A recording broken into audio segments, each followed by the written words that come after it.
Hi friends, welcome to Bajireddy రైతు channel.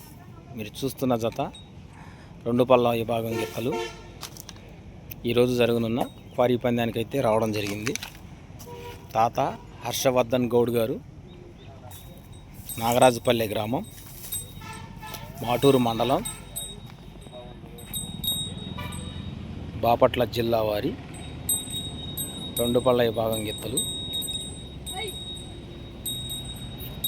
ఈరోజు జరగనున్న క్వారీ పందానికి అయితే రావడం జరిగింది. తాత హర్షవర్ధన్ గౌడ్ గారు, రెండు పళ్ళ విభాగం గిత్తలు.